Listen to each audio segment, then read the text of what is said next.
ways.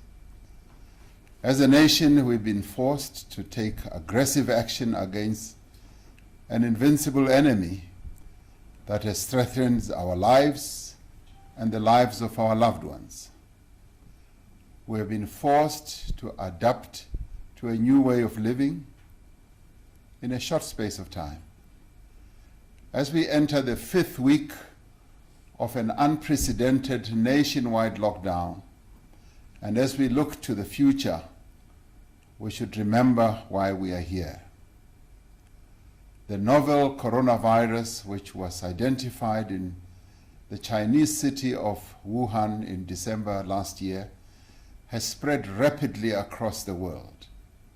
To date, over 2.6 million confirmed cases have been reported worldwide. The actual number of people identified is likely to be far higher. The coronavirus cases, the disease known as COVID-19, a respiratory illness for which humans currently have no immunity and for which there is no cure. The coronavirus is passed from person to person in small droplets from the nose and mouth that can be transmitted by direct contact, on surfaces that we touch every day, or when an infected person coughs or sneezes when they are close to another person. Most infected people exhibit only mild symptoms. Some do not show any symptoms at all. Some do not even know they have this disease.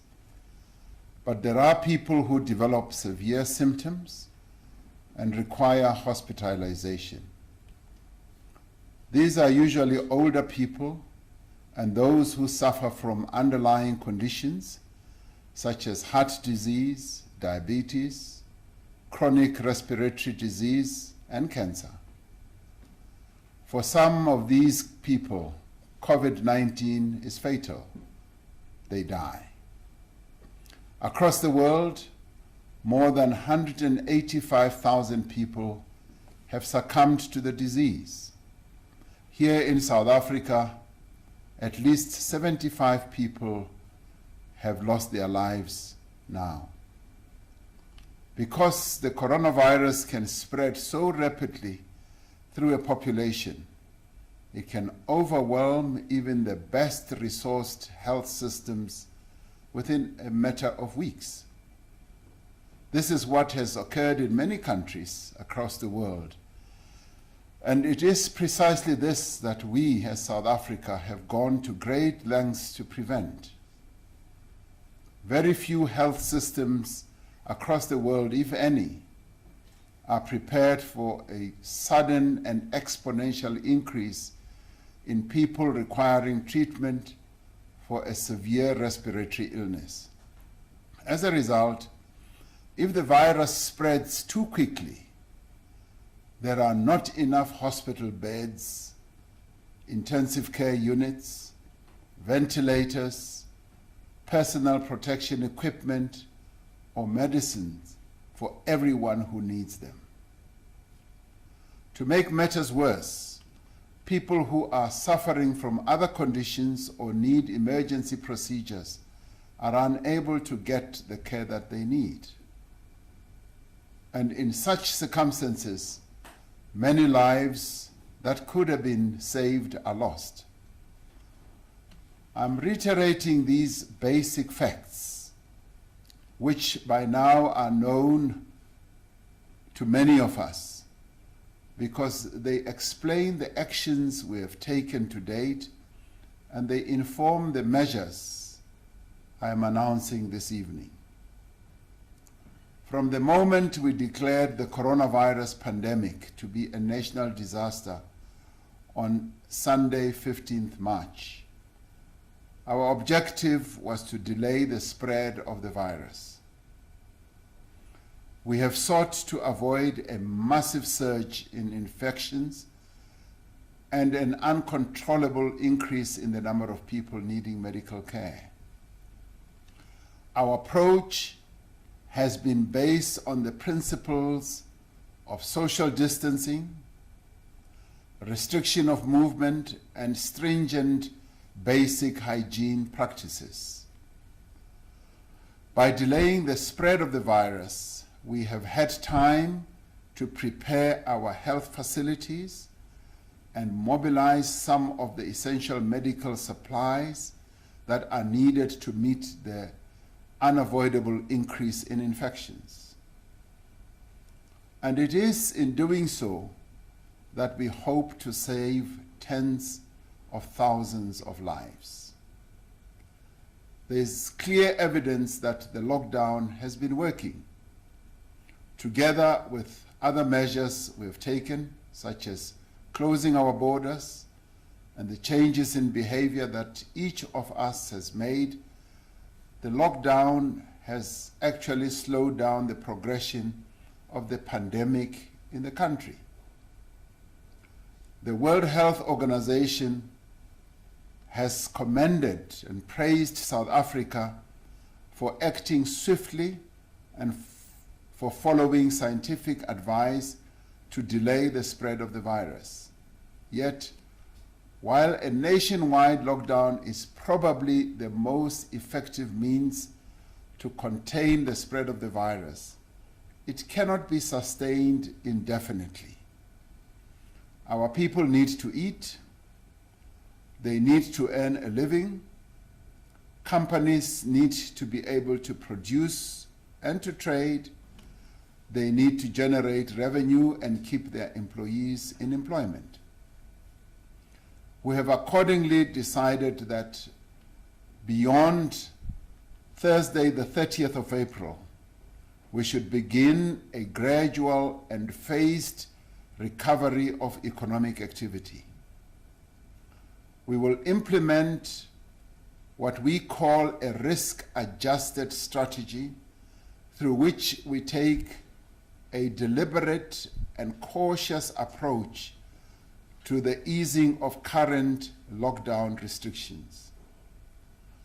We have decided on this approach because there is still much that is unknown about the rate and the manner of the spread of the virus within our own population. The action we take now must therefore be measured and incremental. This approach is guided by the advice from scientists who have advised that an abrupt and uncontrolled lifting of restrictions could cause a massive resurgence in infections.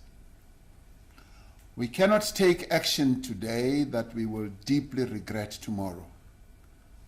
We must avoid a rushed reopening that could risk a spread which would need to be followed by another hard lockdown, as has happened in other countries. We have to balance the need to resume economic activity with the imperative to contain the virus and save lives. To achieve this, we have developed an approach that determines the measures we should have in place based on the direction of the pandemic in our country. As part of this approach, there will be 5 coronavirus levels. The first level is what we call level 5, which means that drastic measures are required to contain the spread of the virus to save lives. Level 4 means that some activity can be allowed to resume subject to extreme precautions required to limit community transmission and outbreaks. Level 3 involves the easing of some restrictions, including on work and social activities, to address high risk of transmission. Level 2 involves the further easing of restrictions, but the maintenance of physical distancing and restrictions on some leisure and social activities to prevent a resurgence of the virus. Level 1 means that most normal activity can resume with precautions and health guidelines followed at all times. To ensure that our response to the pandemic can be as precise and targeted as possible, there will be a national level and separate levels for each province, district, and metro in the country. We are currently at level 5, which requires a full national lockdown to contain the spread of the virus. This is the highest level of lockdown and was imposed when drastic action was necessary to curb transmission. The National Coronavirus Command Council will determine the level based on an assessment of the infection rate and the capacity of our health system to provide care for those who need it. We have undertaken a detailed exercise to classify the different parts of the economy according to the risk of transmission in that sector, the expected impact of the lockdown, the economic contribution of the sector, and the effect on livelihoods. Our ministers will provide a detailed briefing on the classification of industries and how each is affected at each level. We will give all industry bodies an opportunity to consider these details and, should they wish, to make submissions before new regulations are gazetted, they are free to do so. The National Coronavirus Command Council met earlier today and determined that the National Coronavirus Alert level will be lowered from level 5 to level 4, with effect from Friday, the 1st of May. This means that some activity will be allowed to resume subject to extreme precautions to limit community transmission and outbreaks. Some businesses will be allowed to resume operations under specific conditions. Every business will have to adhere to detailed health and safety protocols to protect their employees, and workplace plans will have to be put in place to enable disease surveillance and prevent the spread of infection. All businesses that are permitted to resume operations will be required to do so in a phased manner. First, preparing the workplace for a return to operations, followed by the return of the workforce in batches of no more than 1/3 of their workforce. In some cases, a sector will not be able to return to full production during level 4, while the risk of infection remains high. These will be spelled out next week following a final round of consultations. Businesses will be encouraged to adopt a work-from-home strategy where possible. All staff who can work remotely must be allowed to do so. The relevant ministers will provide details on the process for the phased reopening of schools and other educational institutions. As we gradually ease the restrictions, it is necessary that many of the measures to contain the spread of the virus remain in place. When the country moves to level 4 on the 1st of May, the following will happen. Our borders will remain closed to international travel, except for the repatriation of South African nationals and foreign citizens. no travel will be allowed between provinces except for the transportation of goods and exceptional circumstances such as funerals. Public transport will continue to operate with limitations on the number of passengers and stringent hygiene requirements, including that all passengers must wear a face mask. The public is encouraged to stay at home other than for essential personal movement, doing essential work, and work in sectors that are under controlled opening. People can exercise under strict public health conditions. That will be spelled out. All gatherings, apart from funerals and for work, will remain prohibited. Those who are elderly and those with underlying conditions must remain at home and take additional precautions to isolate themselves. The sale of cigarettes will be permitted. The range of goods that may be sold will be extended to incorporate certain additional categories. These will be detailed by the relevant ministers. It is important to note that several restrictions will remain in place regardless of the level of alert for as long as the risk of transmission is present. For instance, bars and shebeens will remain closed. Conference and convention centers, entertainment venues, cinemas, theaters, and concerts will remain closed. Concerts and sporting events and religious, cultural, and social gatherings will not be allowed until it is deemed safe for them to continue.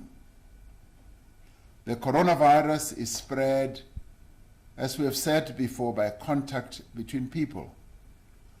If people do not travel and move around, the virus does not travel.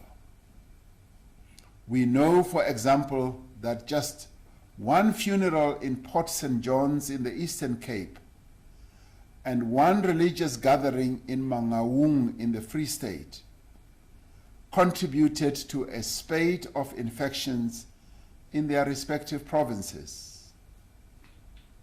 From the evidence we have, we know that 75% of confirmed coronavirus cases are found in our country in just 6 metro municipalities. And they are Johannesburg, Ekurhuleni, Cape Town, Buffalo City, eThekwini, and Mangaung.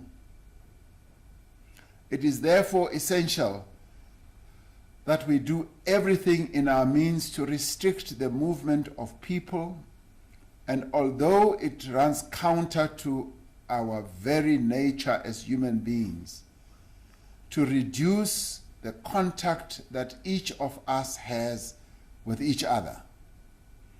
Ultimately, it is our own actions as individuals that will determine how quickly the virus spreads. If we all adhere to instructions and follow public health guidelines, we will keep the virus under control and will not need to reinstate the most drastic measures. We can prevent the spread of the coronavirus by doing a few simple things.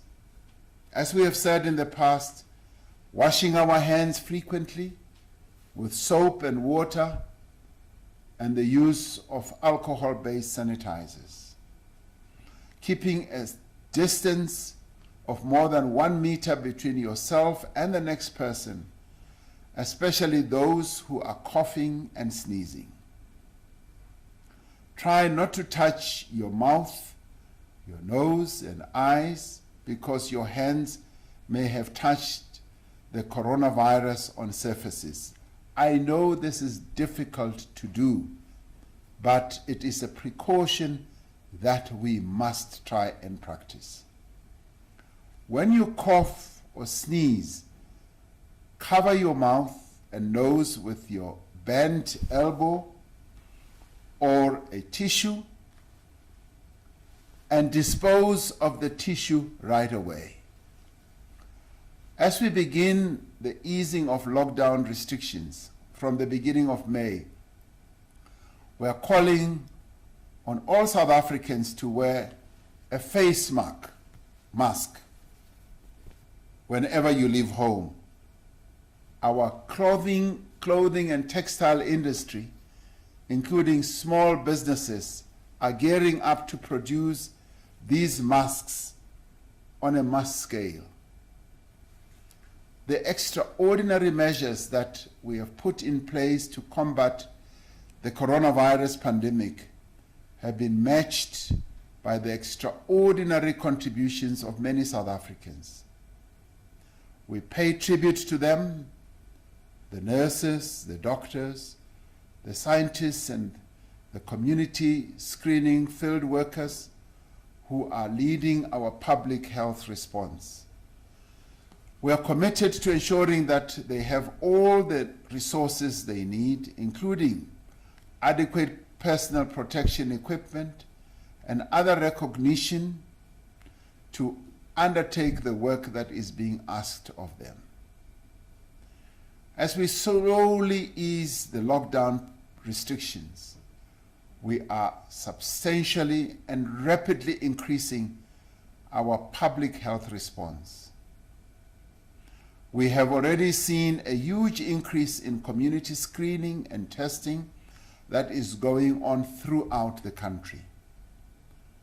Guided by advice from the World Health Organization and the Africa Center for Disease Control and Prevention, we have joined other African countries in placing mass screening and testing at the center of the next phase of our response.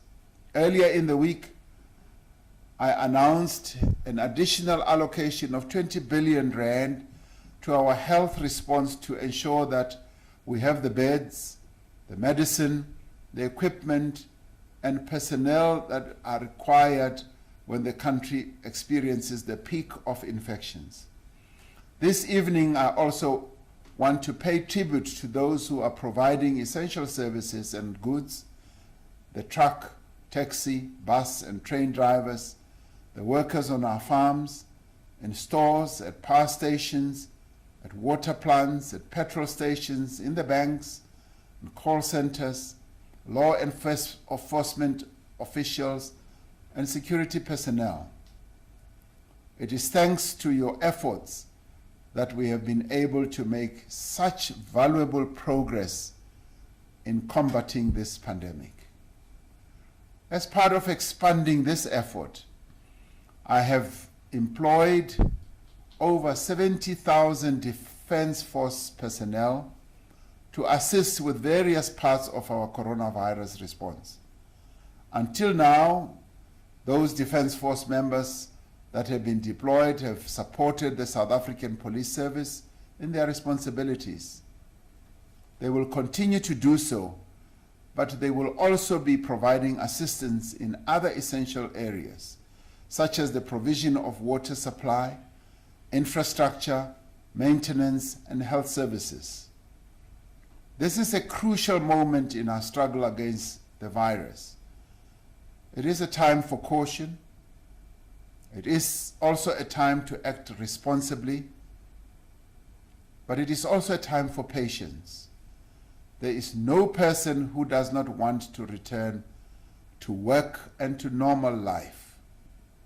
There is no company that does not want to reopen its doors for normal economic activity. And there is no student who does not want to return to their classrooms and to their studies. Yet we are all called upon at some time in our lives to make great sacrifices for our own future and for the future of others. There are times when we must endure hardship and difficulty so that we can enjoy freedom and prosperity into the future. During the past 5 weeks, we have demonstrated to the entire world what a nation can achieve with courage, determination, and solidarity. We must not give up now. I'm asking you to stay strong and focused. I'm asking you to remain united. Let us continue staying at home. Let us continue staying safe. And thank you for all that you have done and continue to do. May God continue to bless South Africa and continue to protect her people. I thank you.